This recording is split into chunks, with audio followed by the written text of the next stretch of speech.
GK practice স্টাডির নতুন একটা ক্লাসে তোমাদেরকে আবারও একবার স্বাগত। চলো ক্লাসটা শুরু করা যাক। আজকে আমরা আলোচনা করতে চলেছি কিছু গুরুত্বপূর্ণ কারেন্ট অ্যাফেয়ার্স নিয়ে। তোমরা ক্লাসটা প্রথম থেকে শেষ অবধি দেখতে থাকো। আজকের প্রথম প্রশ্ন, কোন দেশকে 2027 সালের মহিলা বিশ্বকাপের আয়োজক ঘোষণা করা হয়েছে?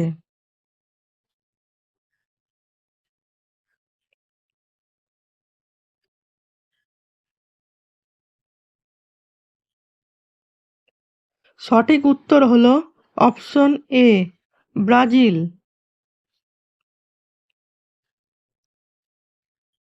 গুরুত্বপূর্ণ তথ্য, ফিফা কংগ্রেসে বেলজিয়াম, নেদারল্যান্ড এবং জার্মানির যৌথ বিডকে পরাজিত করে ব্রাজিলকে 2027 সালের মহিলা বিশ্বকাপের আয়োজক ঘোষণা করা হয়েছিল।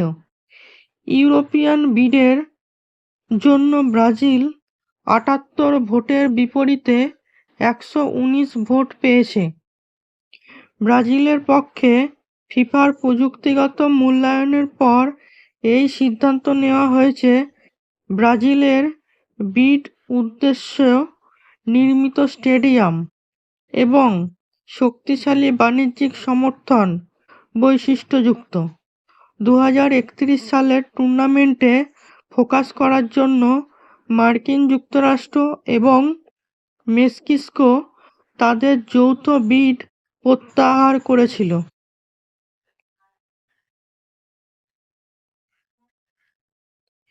এনওএএ দ্বারা প্রকাশিত একটি সাম্প্রতিক প্রতিবেদন অনুসারে গত বছরে বিশ্বের কত প্রবাল প্রাচীর ব্লিচ হয়েছে?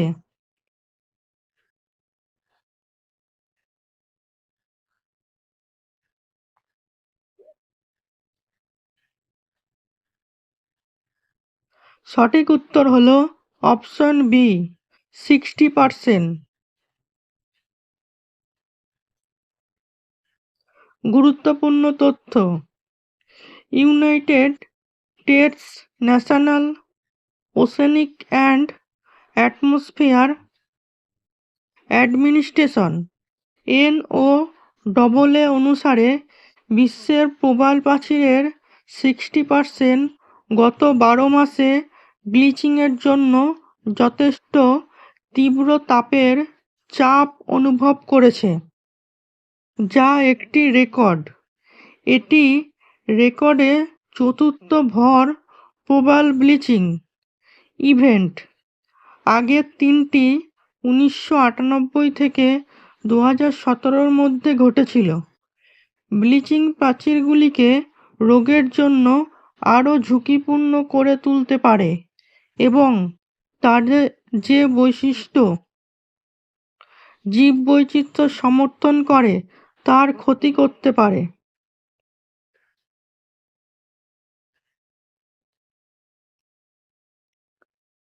সম্প্রতি অপরাধমূলক বিচার ব্যবস্থা প্রশাসনে ভারতের প্রগতিশীল পথ সম্মেলন কোথায় অনুষ্ঠিত হয়েছিল?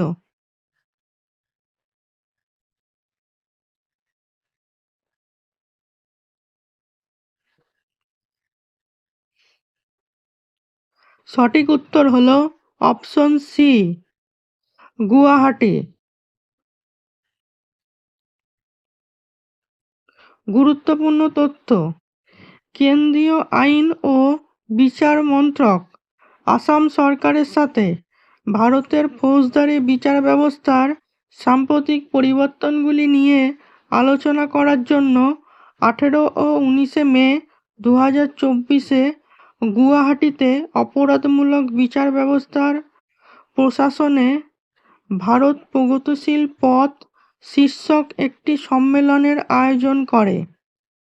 ইভেন্টটি 3টি নতুন আইন তুলে ধরে: ভারতীয় ন্যায় সংহিতা, ভারতীয় নাগরিক সুরক্ষা সংহিতা এবং ভারতীয় সাক্ষ্য অধিনিয়ম পুরনো ব্রিটিশ যুগের আইন প্রতিস্থাপন করে।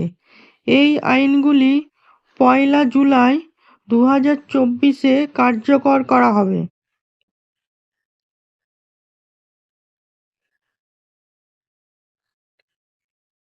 সম্প্রতি ইন্টারন্যাশনাল ফাইন্যান্স কর্পোরেশন (আইএফসি) গ্রামীণ এলাকায় মহিলাদের ক্ষুদ্র ঋণ প্রদানের জন্য কোন ব্যাংককে 500 মিলিয়ন ঋণ প্রদান করেছে?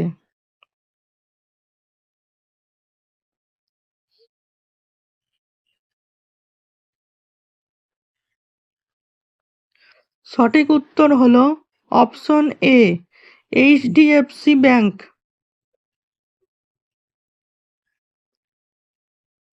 গুরুত্বপূর্ণ তথ্য: ইন্টারন্যাশনাল ফাইন্যান্স কর্পোরেশন (আইএফসি) 17 মে 2024-এ এইচডিএফসি ব্যাংককে 500 মিলিয়ন ঋণ প্রদান করেছে। এই ঋণ মহিলাদের ক্ষুদ্র ঋণ গ্রহীতাদের, বিশেষত স্ব-সহায়তা গোষ্ঠী (এইচএসজিএস) এবং যৌথ দায়বদ্ধতা গোষ্ঠীগুলিতে (জেএলজিএস) নিযুক্ত মহিলাদের সহায়তা করবে। টেকসই জীবিকার উদ্যোগ: নন ব্যাংকিং ফাইন্যান্স কোম্পানিগুলির বিপরীতে যারা উচ্চ হারে চার্জ করে, এইচডিএফসি ব্যাংক সিএএসএ আমানত থেকে কম খরচে তহবিলের অ্যাক্সেসের কারণে সস্তা ঋণ দিতে পারে।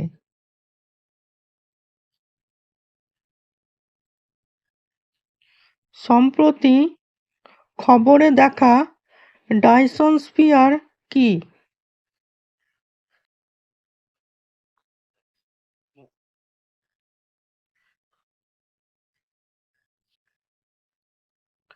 সঠিক উত্তর হলো অপশন বি, একটি নক্ষত্রের শক্তি ব্যবহার করার জন্য একটি অনুমানমূলক প্রকৌশল প্রকল্প।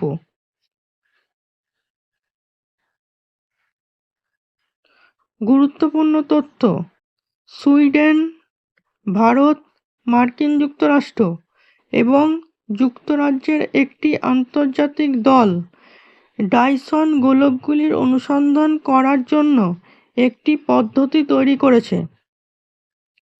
কাল্পনিক মেগাস্ট্রাকচার যা উন্নত সভ্যতাগুলির একটি তারার শক্তি ব্যবহার করার জন্য তৈরি করতে পারে। 1960 সালে ফ্রিম্যান জে. ডাইসন দ্বারা প্রস্তাবিত এই কাঠামোগুলি ইনফ্রারেড বিকিরণ নির্গত করবে, যা টেকনো সিগনেচার হিসেবে কাজ করবে। ইনফ্রারেড মানচিত্র স্ক্যান করা সত্ত্বেও ডাইসন গোলকের কোনো প্রমাণ এখনও পাওয়া যায়নি।